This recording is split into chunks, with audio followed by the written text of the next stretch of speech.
Hey everybody, just Jesse here, welcoming you back into my garage, my man cave for another day of accountability. And how are you guys doing with yours? I hope you guys are doing well. Today is Wednesday, it's August 26th, the year 2020, and I read through Jeremiah chapter 30 today. Now, that has to deal with how God punishes his people with bad leaders but rewards them with good ones. So, have you ever wondered why bad leaders get put into places of high regard?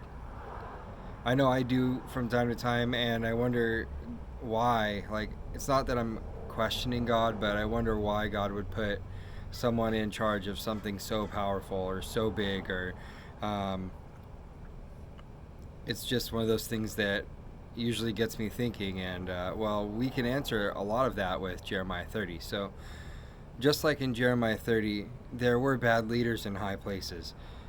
Jeremiah says that God's way of punishing his people, meaning the Israelites and the Judeans, the people from Judah, is to give them bad leaders. We see that in Jeremiah 30, verse 10 and 11. But later on in the chapter, he goes on to say that God also rewards his people by giving them good leaders. And we can see that in verse 21 and 22 of the same chapter.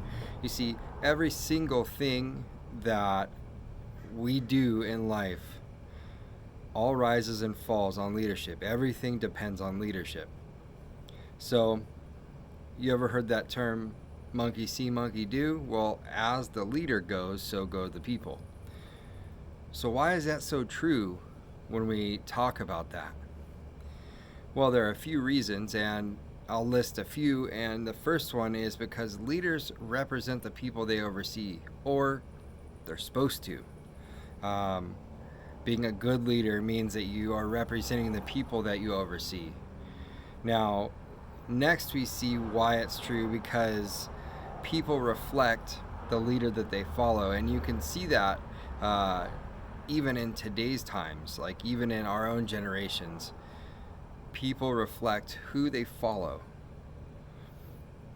Next, we see that leaders are usually the most influential people in the group.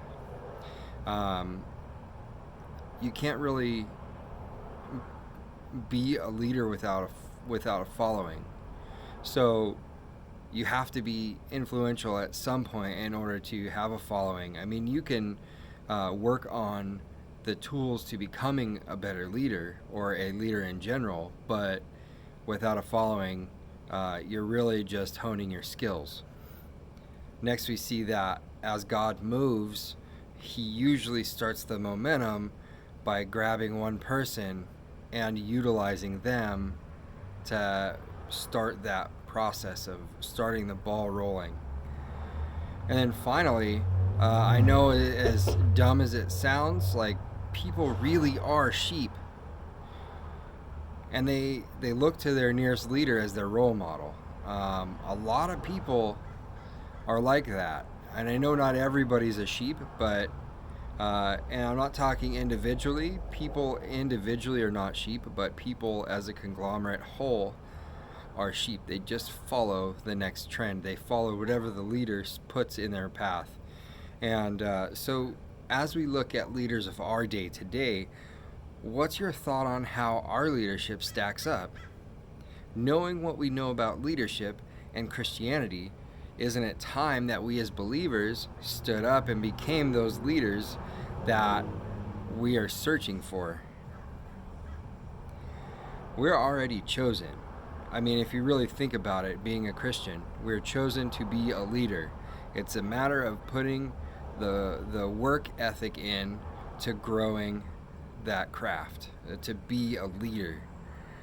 Just ask yourself, don't ask yourself, ask God every single day, how may I honor and serve you today, God? Now, you have to do that being open and being available and being fully willing to let go and let God reach in and show you how you can serve and how you can honor God as a leader. There's only so much one can do with book knowledge when it comes out to being a leader or being a Christian. Like, you can have the most knowledge of the Bible uh, out there. I know a lot of atheists that know more scripture than I do.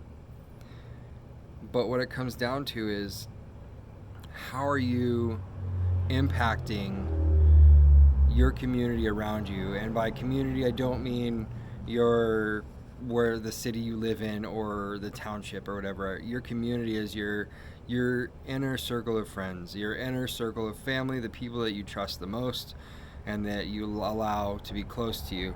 How do you show that you're being a good leader to that generation and beyond? That's the question that we have to ask ourselves. And it all starts with asking God, how can I honor and serve you today?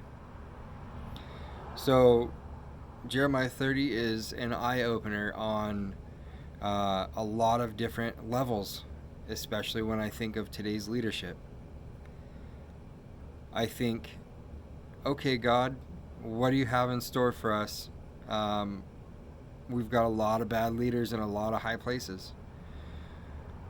But I also know that where God puts a bad leader in, He puts it there to help teach us a lesson and bring us closer to Him, where He can reward us with better leaders.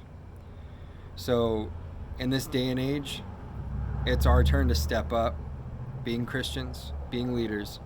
It is our turn to say enough's enough. I need to be willing to serve God, and I need to be willing to honor God. I need to be available and open and just allow God to work through me. I ask that you question yourself every day. What can I do to become a better leader? I ask that you ask God every day what you can do to serve more. Because without any of that, you'll never be able to make the leader that you want to be. You'll never be able to reach out to the people that you want to reach out to. You'll always sit back and not move forward with life. Thanks, guys, for hanging out with me and going through Jeremiah 30. I hope that you read it on your own time. It is very impactful. And I hope that what I've talked about today is something that really challenges you. And if it challenges you, we know that you can challenge your inner circle. You can challenge your friends and family. So if you want to do that, go ahead and share the video. There's a button you can click and send it away. If you like what I'm talking about today, go ahead and put the thumbs up. I do like seeing that. I do like knowing that people out there agree with what the Bible talks about, and really like to get intentional with being in the Word. And lastly, if you've come across my video and you don't know who I am, you're not subscribed, I am Just Jesse. This is my way of being accountable. I've searched high and low for accountability and what accountability means to me, and because I'm a stickler for how I want to be held accountable, people just let me down all the time there, because people aren't supposed to be in that gap. God needs to be in that gap. So my accountability lies in me reading the Bible and making a video.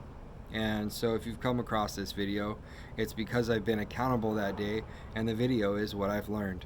And I want to pass that on to you, because I know that the world needs more God in today's life. So if you agree with me, go ahead, by all means subscribe. And if you want to get more videos when I post them, which are usually every day but Sunday, hit the bell in the top corner.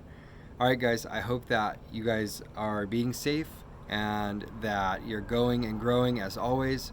God bless.